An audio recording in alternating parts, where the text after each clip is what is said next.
সুপ্রভাত বন্ধুরা, কেমন আছেন? এই সিজন চেঞ্জের জন্য একটু জ্বর হয়েছে, তাই কালকে কোনো ভিডিও দিতে পারিনি, কিন্তু কালকের একটা অভিজ্ঞতা আপনাদের সাথে শেয়ার করছি।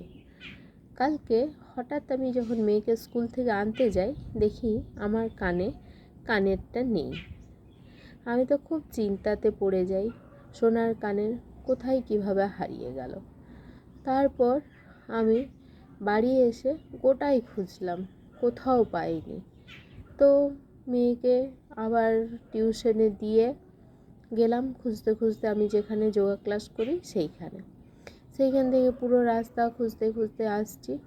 তো যাওয়ার পথে তো মাকে ফোন করতে করতে খুঁজতে খুঁজতে যাচ্ছিলাম, না পাইনি, কিন্তু মনে একটা বিশ্বাস ছিল যে আমার কানেরটা রাস্তাতেই আছে। তো তারপরে যাই হোক, আমি যখন ফিরছি তখন দেখি একটা উল্টো রথ বেরিয়েছে। তো উল্টো রথ যদিও সোমবারে হয়ে গেছে, তো তাও দেখি সেটা মঙ্গলবারে বেরিয়েছে।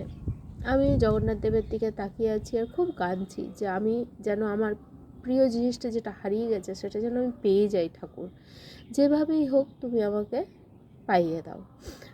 বাড়িতে গোটাই খুঁজেছি, কোথাও পাচ্ছি না, মন খুব খারাপ। তারপরে ভীষণ গায়ে হাত পায়ে যন্ত্রণা, মাথায় যন্ত্রণা, খাইনি, এতটাই আমার মন খারাপ।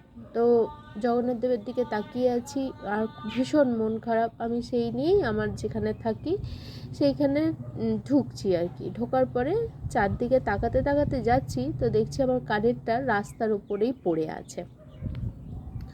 অদ্ভুতভাবে একবার মনে হলো যে এটা ঠাকুরের কৃপা ছাড়া আর কিছুই নয়, কারণ আমাদের এইখানে কত পুলকার, কত অটো, কত কত ধরনের লোক আসা যাওয়া করেছে।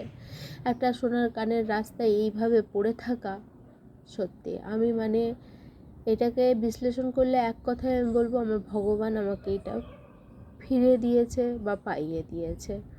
আমার এত ভালো লেগেছে। আজকের ভিডিওটা ওই জন্য একটু লং হলো, কিন্তু দয়া করে কেউ বাজে মন্তব্য করবেন না, কারণ এটা আমার লাইফে কালকে ঘটেছে, তাই আমি এটাকে শেয়ার করলাম ভগবানের নাম নিয়ে।